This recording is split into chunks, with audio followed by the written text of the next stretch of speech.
Have you had much pushback from the greater industry? I mean, from the greater industry, yes. So I'm, for myself, I am a writer, a Mhm. director, a producer, a television development executive. I mean, those are the hats that I primarily wear these days in terms of a profession and also employment. And but I also have a background, an extensive background in graphic design, and as well as other creative areas. Because I grew up drawing, painting, and writing. I was always a visual storyteller. I was always a very, very creative person.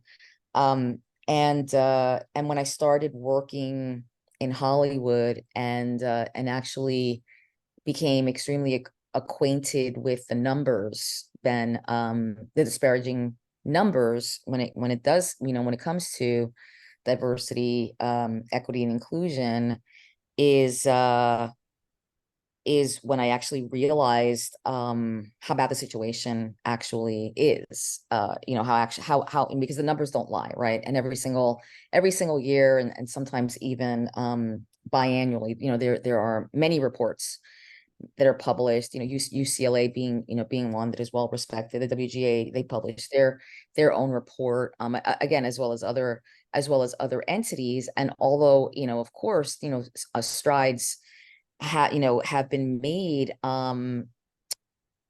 it's incremental. It's just incremental progress Mhm. in terms of literally having voices with an opportunity not only to be heard but to have influence, and ultimately having green light power.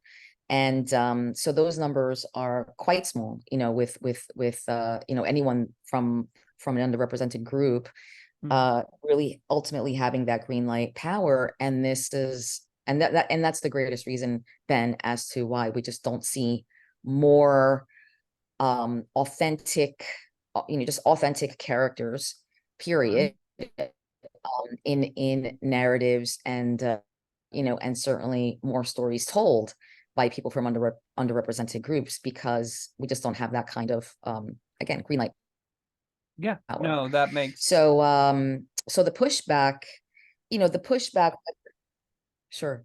So, the pushback, whether it is conscious or not, because there is unbiased, all right, there just I mean, there are biases and unconscious biases that, there's nepotism. People tend to Mhm. hire their friends. People tend to hire, people that make them feel comfortable, which, for the most part, sadly, it's people that look like you. And And yeah, and then therefore you just don't have this opportunity to expand your notion of what other people are, and just different points of view, different walks of life, which is just critically important for the world.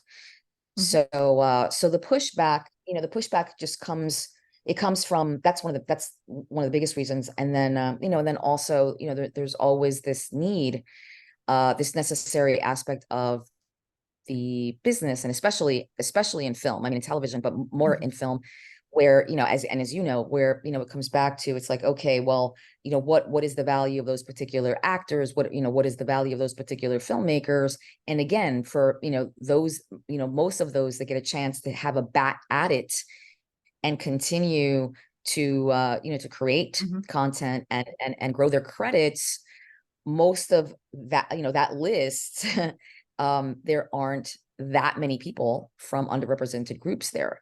So therefore, then, to get the funding, and really push a project up the pipeline that is Mhm. necessary, it just becomes even harder, because there aren't that many of us. Oh, yeah. So, I mean, and I go on and on and on, but, but these are some of the reasons as to why pushback occurs, Ben. That's very true, and I mean, we as producers or distributors tend to rely pretty heavily on precedent and what has performed well in the past, but if there is something genuinely unprecedented, it can easily be missed. Uh, the biggest, most recent example I can think of would be, Black Panther.